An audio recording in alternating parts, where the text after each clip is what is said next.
એમ ધર્મ પણ જ્યારે કોઈ નિયમ બનાવે ને ત્યારે કોમન બનાવે. ઠાકોરજીની સેવામાં જવું છે તો પવિત્રતા રાખીને જાઓ. હવે તમે પવિત્ર હોઈ બી શકો છો, તમને અડનારો પણ પવિત્ર હોઈ શકે છે, પણ દર વખતે પવિત્ર ના હોય. બધાને આચાર વિચાર ખબર ના હોય, કોઈ ક્યાં જઈને આવ્યો, કોઈ બાથરૂમમાં જઈને આવ્યો, કોઈ કોઈને અડી ગમે ત્યાંથી આવ્યો અને અપવિત્ર હાલતમાં ઠાકોરજી આગળ ન જવું એવી શાસ્ત્રોની આજ્ઞા છે. એટલે ત્યાંથી અપરસ શબ્દ આવ્યો. પણ બહુ જ વિવેક રાખો. આ અપરસને કારણે એટલો બધો પુષ્ટિ માર્ગ બદનામ થયો છે. કોઈ જો આપણે ત્યાં શબ્દ શું છે, અમારી મેંડ. મેંડ મીન્સ આપણા ઘરનું આંગણું. જેને જેટલું આંગણું હોય એટલી અપરસ કરાય. 2 BHK નો ફ્લેટ હોય તો એટલી જ રખાય, અને મોટો બંગલો હોય તો એ પ્રમાણે રખાય. પણ જો એ મોટા બંગલા પ્રમાણેની તમે 2 BHK માં રાખવા જશો ને તો તમે હેરાન થશો, ઘરના હેરાન થશે, અને બધા ત્રાસ થઈ જશે કે આ સેવા પધરાઈ ત્યારથી ઘરમાં ઝઘડા સિવાય કઈ થતું જ નથી. અને એટલા માટે બને તો ઉત્તમ વસ્તુ શું છે, તમને કોઈ અડી ગયું એનાથી એના પર ખીજાવા કરતા બીજી વાર નહીં આવવું સારું. આપણે જ્યાં એમ જો સેવામાં ક્રોધ આવે ને તો તમારી અપરસ છુવાઈ જાય. કારણ કે ક્રોધ એ આસુર ભાવ છે, એને સ્પર્શ થયો એટલે તમારી અપરસ છુવાઈ ગઈ. તો આ બધી સારી વાતો બધું ભૂલી જઈએ છે. ખાલી અડ્યા બસ એને જ વિચાર કરે. એટલે બહુ ધ્યાન રાખો. જેમ કોરોનામાં કે ડોક્ટરમાં જે ઓપરેશનમાં જતા હોય તો કેવા પ્યોર થઈને એને, કારણ કે ત્યાં કોઈ જમ્સ ના લાગે, એને ત્યાં સ્વચ્છતાનો વિચાર હોય છે. એમ આપણા ઠાકોરજીમાં પવિત્રતાનો વિચાર હોય છે કે ઠાકોરજીમાં એઠું જૂઠું ભગવાનમાં ન જાય. કારણ કે અપવિત્ર અવસ્થા ઘણીવાર ઘરમાં આપણે બધું સાચવી ન શકતા હોઈએ. જે પવિત્રતાની વાતો છે આ બધું ન સાચવવાને કારણે જે સેવા કરતો હોય એ પોતે એવી મર્યાદામાં રહે કે ક્યાંય કોઈને અડે નહીં અને ઠાકોરજીને પવિત્ર અવસ્થામાં સેવા પહોંચે. આ ઉદ્દેશ્ય હતું. મેઇન વાત પવિત્રતાની. અપરસનો કોઈ હાવ બનાવવાની જરૂર નથી, એની બહુ ચર્ચા કરવાની જરૂર નથી. બને તો પર્સનલી વાત કરો ગુરુજનો પાસે. અમારી જેટલું વ્યક્તિગત ઓથેન્ટિક પર્સનો પાસેથી સલાહ લેશો અને એમની આજ્ઞામાં કરશો તો સાવ સહેલું છે. પણ ગમે ત્યાંથી ગમે તેને પૂછશો એ એના માટેની આજ્ઞા હોય. પેલા સૌરાષ્ટ્રમાં બધા ગામડામાં રહેતા, ત્યાં કુવા હતા, આ હતા, બધું હતું, કુવામાંથી પાણી કાઢતા. હવે કુવો ગોતવા જાઓ તો એવું પાણી નીકળે કે તમે પી જ ના શકો. ઘણા ઠાકોરજી તો કુવાનું પાણી, તો ઘણી વાર તો એટલું ગંદુ પાણી હોય, એની જારી ઠાકોરજીની ભરતા હોય, પાછું પોતે પ્રસાદમાં ના લે કે ના આપણાથી તો ના લેવાય. તો પછી એવું કોઈ મહાપ્રભુજી તો કહે કોઈ પણ વસ્તુનો અત્યાગ્રહ થઈ જાય તો સેવા છોડી દો. તમને એમ થાય કુવા વગર સેવા ન થઈ શકે તો મોટો કુવો થઈ ગયો, એના પાછળ તમે ઠાકોરજી છોડવા તૈયાર છો. પછી કુવામાં ઠાકોરજી પધરાઈને કુવાની જ સેવા કરવી જોઈએ. આટલો બધો આગ્રહ હોય તો. એટલે કોઈ વસ્તુનો અતિરેક ન કરો. અપરસ માટે બહુ જ વ્યવહારિક બુદ્ધિ વાપરવાની જરૂર છે. બધાએ સાવચેત થવાની જરૂર છે. એની પાછળ આપણા બાળકો, આપણા યુવાનો ભગવાનથી દૂર થઈ ગયા છે. આ અપરસ ઘણી વાર તો અમે હોય કોઈ અડી જાય ને તો અમે અડવાથી, પણ આ લોકો અમારી જોડે વાળાને કહું કોઈ નાની અડતા નહીં એવું કોઈને કહેવું નહીં. કારણ કે એટલું બધું માઇન્ડમાં બેસી ગયું છે અડતા નહીં, જે તો અડાય નહીં એવું ત્યાં 24 કલાક અપરસમાં જોઈએ ને એવું. ઠાકોરજી પવિત્ર છે, એમાં પવિત્રતા જાળવવી એ હિન્દુ ધર્મનો નિયમ છે. વૈષ્ણવ ધર્મને અપરસ સાથે કોઈ લાગે વળગે એમ નથી. હિન્દુ ધર્મનો નિયમ છે કે ભગવાન પાસે જાઓ ત્યારે પવિત્ર અવસ્થામાં જાઓ, અને દરેકની કક્ષા ને અવસ્થા ને વ્યવસ્થા જુદી હોય છે, એ પ્રમાણે એને કરવું જોઈએ. એટલે આજ પછી વૈષ્ણવના ઘરમાં અહીંયા કમથી કમ આપણે બેઠા છીએ ત્યારે ઘરના લોકો એ બી વિચાર કરો કે પવિત્રતા જળવાય એની મદદ સાથ બી આપો, અને કરતા હોય એમણે પણ વિવેક રાખો કે તમારી અપરસને કારણે કોઈને ભગવાનમાં અભાવ ના આવી જાય એની બહુ જ સાવચેતી રાખવી. અસ્તુ.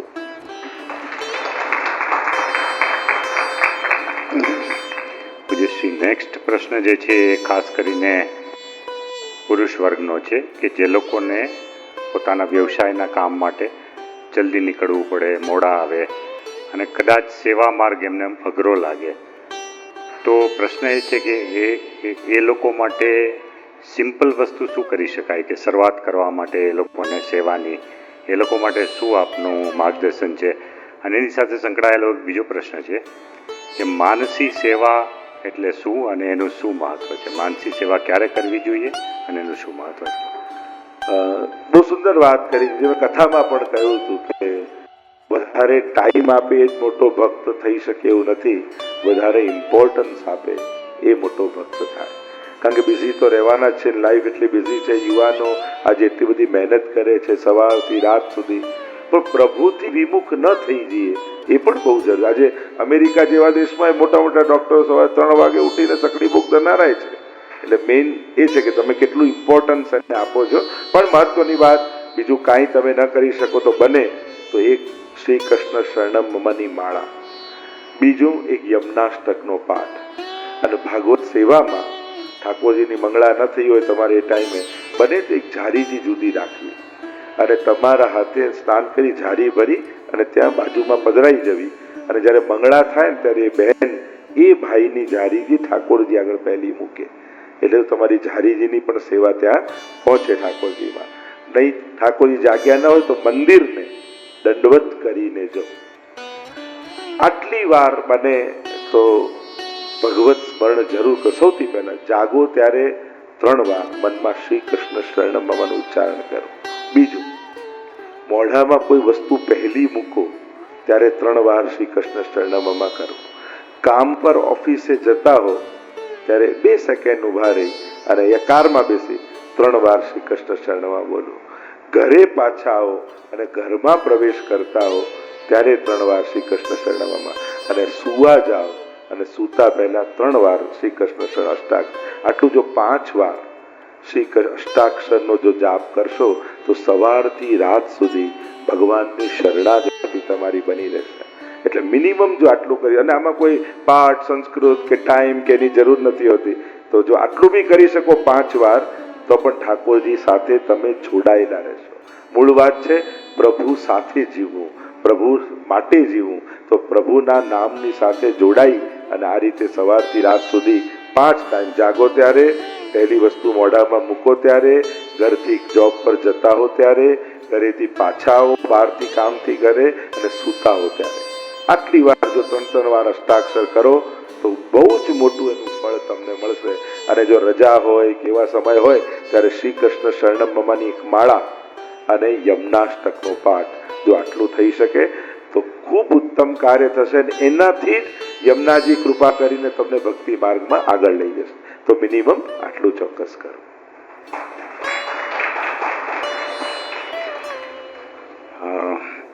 એક પ્રશ્ન એવો છે આવેલો કે આપ કહો છો કે સેવા જે અધિકારી હોય એને જ મળી શકે અને ભાવ હોવો જોઈએ સેવામાં, પરંતુ ભાવ પેદા કરવા માટે કેટલાક નાના નાના સ્ટેપ્સ તો વ્યક્તિએ લેવા પડે.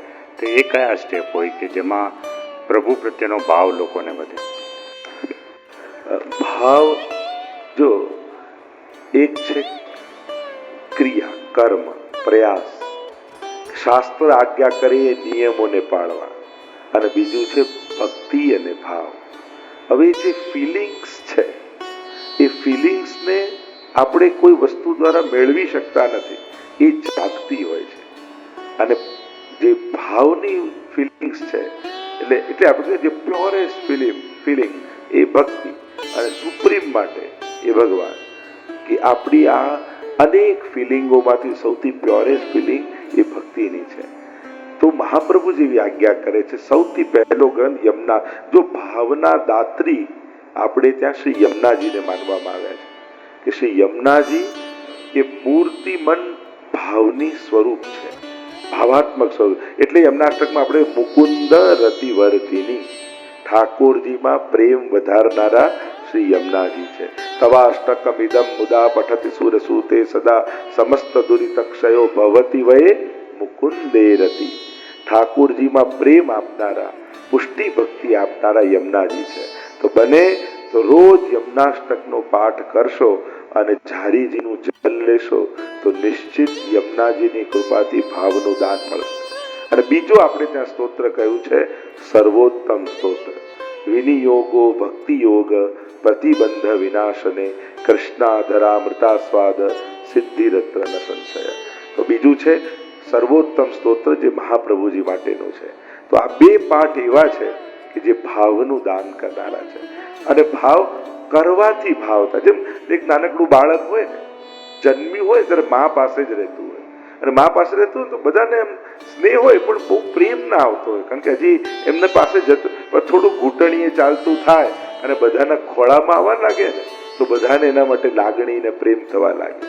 એમ થોડા થોડા દિવસે ઠાકોરજી આગળ બેસવું, ક્યારેક શૃંગાર જાતે કરવા, ક્યારેક સ્નાન કરાવવા કરશો ને તો આપણે ઠાકોરજી માટે ભાવ પેદા થશે. પણ જેને ક્યારેક કર્યું ન હોય તેને ભાવે ન થાય. તો ભાવ સેવા કરવા માત્રથી ઠાકોરજી પ્રસન્ન થઈ ભાવનું દાન કરતા હોય છે. પણ ભાવની રાહ જોઈએ ને કે ભાવ થાય પછી કરું, તો એ જીવનમાં ઘણા વર્ષો આપણે ગુમાવી દેતા હોઈએ છીએ. તો સિમ્પલ વે એ છે, યમનાષ્ટકના પાઠ કરજો, યમનાજી કૃપા કરીને ભાવનું દાન કરજો. અસ્તુ.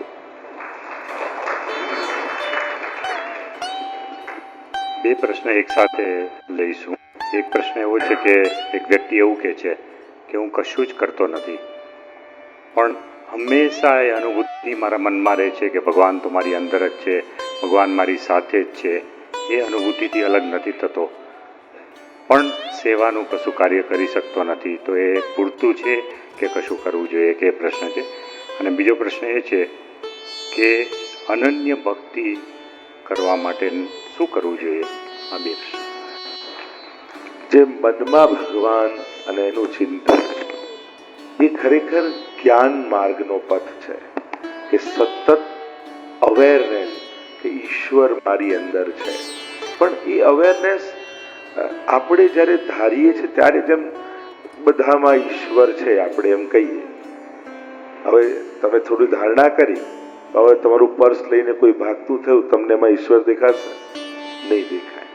એટલે વિપરીત સંજોગોમાં એ ભાવ ટકતો નથી. એટલે ઘણીવાર ખાલી વૈચારિક ભાવ એ જ્યારે આંખો બંધ કરીને ક્યાંક ઠાકોરજી આગળ બેઠા હોય ત્યારે જે રહે છે, કાયમી સ્થિર રહે. જ્યારે વિપરીત સંજોગો આવે છે ત્યારે એ ટકતા નથી ભાવ. અને એટલા માટે અભિવ્યક્તિ બહુ જરૂરી. જો એક છે પ્રેમ હોવો અને એક છે પ્રેમ કરવો, આ બંને આવશ્યક છે. તમે જેમ બાળક માટે પ્રેમ હોય, ખાલી દિલમાં જ પ્રેમ હોય, પણ ક્યારે અભિવ્યક્ત ન કરતા હોય ને તો સામેથી તમને પ્રતિસાદ નથી મળતો, અને પ્રતિસાદ ન મળે તો પ્રેમનો આનંદ ના આવે. કોઈ પરણીને એક સ્ત્રી આવી અને પતિને જે જોઈએ બધું લાવી દે, મૂકી દે, કરી દે, પતિ ક્યારે બોલે? તો 1 વર્ષ 2 વર્ષ તો કાઢ્યા, પછી તો એ કંટાળી, કહો તો ખરા તમને શું ગમે છે, શું નથી ગમતું, હું બધું કરું, બધું કહો જ નહીં તો મને શું મજા આવે? એટલે પ્રેમમાં પ્રતિસાદ પણ જોઈતો હોય છે. તો જ્યારે ભક્તિ માર્ગમાં અને કૃષ્ણ ભક્તિમાં અને પુષ્ટિ ભક્તિમાં તમે જાઓ છો ત્યારે તમારી ક્રિયા અને સામેથી પ્રભુની કૃપા, આ બંને દ્વારા પ્રેમની પૂર્તિ થતી હોય છે. કારણ કે ઘણીવાર આપણને એમ લાગે કે આપણે એ અવેર રાખીએ કે અંદર ભગવાન છે, અંદર પેલું કહેતા ને કે પરમહંસ પાસે એક શિષ્ય આવ્યો અને કહેવા લાગ્યું, મને કે ઉપદેશ આપો ને. તો એમને કહ્યું બધામાં ઈશ્વરને જોવો. બહાર ગયો, સામેથી ગાડો હાથી આવતો, અને કેવું ગુરુદેવે તો કહ્યું છે બધામાં ઈશ્વરને જોવા, મારામાં ભગવાન ને પેલામાં ભગવાન. પેલો મહાવત કે હટી જા મારી નાખશે. ગુરુએ કહ્યું બધામાં ભગવાન ને. જ્યાં હાથી પાસે ગયો, એક થપાટ મારી સીધો હોસ્પિટલના ખાટલામાં. અને પેલો લાલ પીળો થાય કે આ ખોટા ખોટા ઉપદેશો આપીને ભરાવી નાખશે, એકવાર ઠીક થાય પછી જોઉં છું. અને ઠીક થયો એટલે ગયો એમની પાસે, ક્યાં ખોટા ઉપદેશ આવે, મારી કેવી દુર્દશા થઈ. કેમ શું થયું? કે તમે કહ્યું બધામાં ભગવાન છે, તો હાથીમાંય ભગવાન ને મારામાંય, તો હું તો ગયો તો મારી આ થશે. પેલો બિચારો મહાવત મને 100 વાર ના પાડી, પણ મેં એની વાત ન માની, તમારી માની. પરમહંસે કહ્યું, મેં કહ્યું હતું બધામાં ભગવાન જોજે, તે હાથીમાં જોયો પણ મહાવતમાં ન જોયો, જે કહેતો તો હટી જા. મૂળ વાત એ છે કે કેવલ બ્રહ્મની અનુભૂતિ પૂરતી નથી હોતી. તમારી આત્માની તૃપ્તિ માટે એની અભિવ્યક્તિ પણ જરૂરી હોય છે. કારણ કે પ્રેમ અભિવ્યક્તિ વગર અધૂરો હોય છે. કોઈ પણ ઇમોશન, અભિવ્યક્તિ વગર ઇમોશન અધૂરી. તમારે બાળક માટે પ્રેમ હોય તો લઈને એને બચ્ચી ભરો, એને વાલ કરો, એને કપડા, એને તમે અભિવ્યક્તિ તો ઈચ્છો કરો જ છો. કોઈ પણ પ્રેમ જો આનંદ, રસ, કૃષ્ણ પ્રેમ, આ અભિવ્યક્તિ એના સ્વભાવ છે. જેમ આનંદ હોય, તમે દુઃખ આનંદ હોય તમે સહન ના કરી શકો, ક્યાંક અભિવ્યક્ત થાય, લોકો જ તમને કે આજે તો બહુ મૂડમાં લાગો, શું છે કઈ અભિવ્યક્તિ ઈચ્છે છે આ બધા. તો એમ જ તમારી અંદર રહેલો બ્રહ્મ ભાવ એ કેવલ પૂરતો નથી હોતો, એની અભિવ્યક્તિ તમે જ્યારે સેવા પાઠ માળા દ્વારા કરો છો ત્યારે તમારી ઇન્દ્રિયો પણ એ બ્રહ્મની અનુભૂતિ કરતી હોય છે. પણ જો જ્ઞાનપરક તમારી સાધના હોય તો તમે એ કરી શકો છો. જ્યારે જ્ઞાનપરક સાધના હોય તો આખો એનો પ્રકાર જુદો છે. એટલે તમારે સ્પષ્ટ કરવું પડે કે ભક્તિ માર્ગ, કર્મ માર્ગ કે જ્ઞાન માર્ગ, તમારે કયા માર્ગ પર આગળ ચાલવું છે. આ ત્રણેય ઈશ્વર પ્રાપ્તિના માર્ગ છે. અને ત્રીજું કહ્યું અનન્ય ભક્તિ કેમ થાય. ગીતાજીમાં જેમ ભગવાને કહ્યું અનન્યા ચિંતયંતો મામ યે જના પર્યુપાસતે તેષામ નિત્યાભિયુક્તાનામ યોગક્ષેમ. મૂળ વાત છે પરમ પ્રેમ પરમાત્મામાં જાગવું. હવે કોઈ ગોપી માટે એમ કહી શકીએ કે એ ઉલટાનું ગોપીને તો સમજાવવા ઉદ્ધવજી જાય છે, તું ધ્યાન કર, તું યોગ કર, આ કર. ગોપી કહે ઉદ્ધવ મન ન ભય 10-20, એક હુતો સો ગયો શ્યામ સંગ કો આરાધેશ.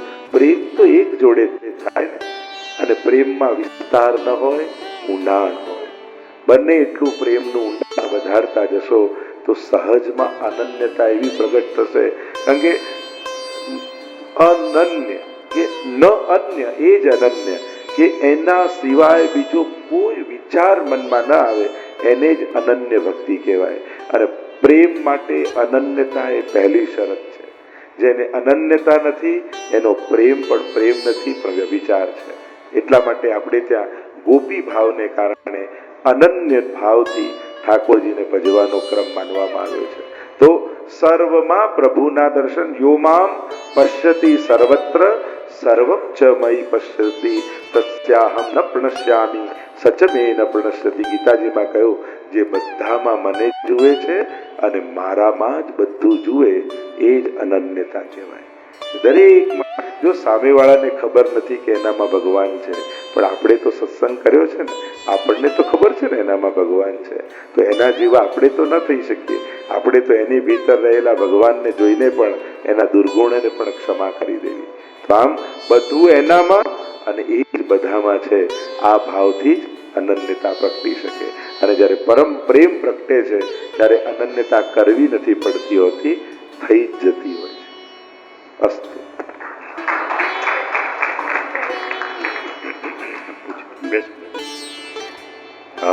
પૂજ્યશ્રી, નેક્સ્ટ પ્રશ્ન છે કે મોક્ષનો જનરલ જે આઈડિયા બધાને છે એ છે કે જન્મ અને મૃત્યુના ફેરામાંથી મુક્તિ મળે.